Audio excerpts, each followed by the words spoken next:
হাই friends, আমাৰ অন্যটো ভিডিঅ'লৈ আপোনালোকক স্বাগতম জনাইছোঁ।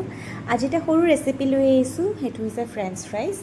আমাৰ ল'ৰা ছোৱালীবিলাকে খাব বিচাৰে, যিহেতু বজাৰত সদায় নিয়াটো সম্ভৱ নহয়, সেয়েহে আজি আহকচোন ঘৰতে বনাওঁ। ইয়াৰ বাবে মই ডাঙৰ ডাঙৰ চাই 3টা আলু লৈছোঁ। আলুকেইটা দীঘল দীঘলকৈ কাটি মই পানীত অহাকৈ উতলাই লৈছোঁ।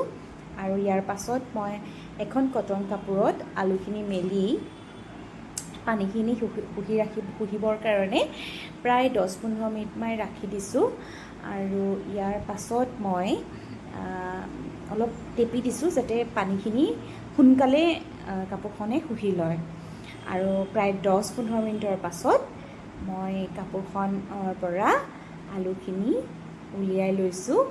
আপোনালোকে দেখিবলৈ পাইছে, মই অলপ কৰ্ণফ্ল'ৰ লৈছোঁ আৰু কৰ্ণফ্ল'ৰখিনিত মই আলুখিনি টেপ কৰি লৈছোঁ।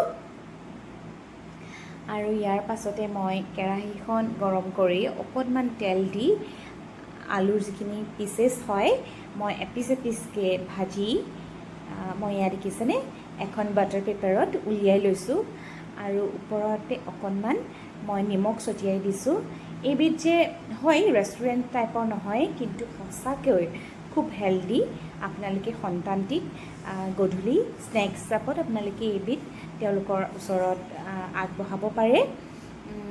আচলতে আমাৰ ঘৰৰ সকলোৰে সেইটো সময়ত খাব ইচ্ছা কৰে। মই প্ৰায় এইবিধ ৰেসিপি বনাই দিওঁ, খুব সুস্বাদু হয় আৰু খুব টেস্টি।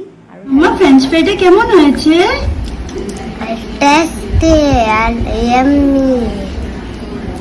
যদি আমাৰ ভিডিঅ'টো চাই ভাল লাগিছে, লাইক সাবস্ক্ৰাইব কৰিবলৈ নাপাহৰিব। Thank U.